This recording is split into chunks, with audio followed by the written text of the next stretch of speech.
Assalamualaikum warahmatullahi ta'ala wabarakatuh. Mga kapatid sa agama ng Allah subhanahu wa ta'ala, ang lahat ng pagpupuri ay kay Allah lamang. Ang lahat ng nakikita natin dito sa mundo ay kay Allah lamang, mga kapatid sa agama ng Allah subhanahu wa ta'ala.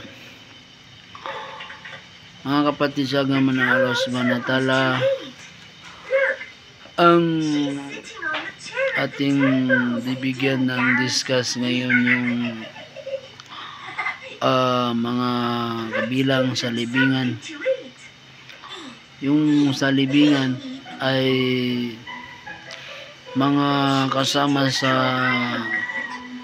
mangyayari doon ay yung mga taong nauna na sa libingan. Ay sabi ng Prophet Muhammad sallallahu alaihi wasallam, pag ang tao ay namatay, pagkatapos siya nilibing, darating na sa kanya yung dalawang malaika, si Munkar at saka si Nakir. At ito namang mga pamilya na ito ay lahat ng kanyang mga kasama na naghatid doon sa kanyang libingan ay uuwi. Hanggang sa yung namatay ay napapakinggan niya ang mga talampakan ng mga kanyang mga kamag-anak kung naghatid sa kanya doon sa libingan. Ang Munkar at saka Nakir, mga kapatid sa agama ng Allah subhanahu wa ta'ala, ay sila yung magtatanong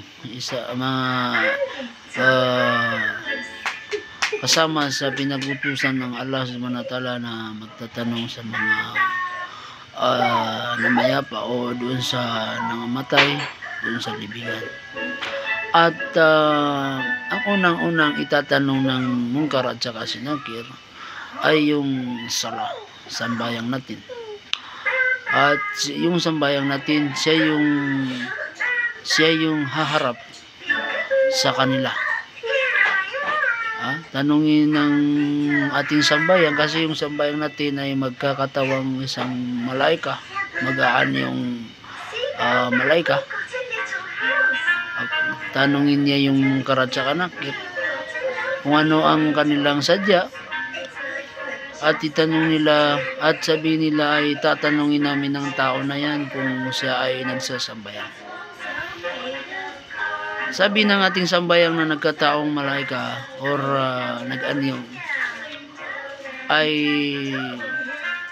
ako ang kanyang sambayang. Ako ang kanyang sambayang at ako na ang sasagot sa inyong mga tanong sa kanya patungkol sa kanyang sambayang. Ako na ang sasagot. Mga kapatid sa agama ng Allah subhanahu wa ta'ala, ang sambayang ay kung hindi man natin magawa yan sa masjid, ay pwede sa ating bahay, hanggang sa kung ano man ang ating kaya. Kung hindi pa natin makumpleto kasi nasa Jumaat lang ang ating kayang sambayangan, alhamdulillah, mayroon pa tayong Jumaat.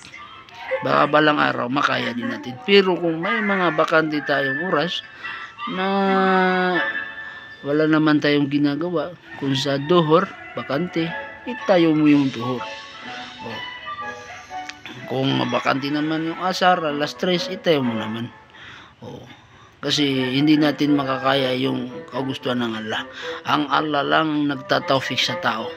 Walang makakakaya sa tao sa kagustuhan ng Allah subhanahu wa ta'ala. Hindi natin masisi yung mga taong hindi sila nakakapagsambayang, hindi sila nakakagawa ng amal dahil sa kanila. Yan ang binigay sa kanila ng Allah. Ikaw din, kung may kaalaman ka kasi isa kang maalam at nais ang pinakamaganda sa atin, unawain natin sila, iduwaan natin sila.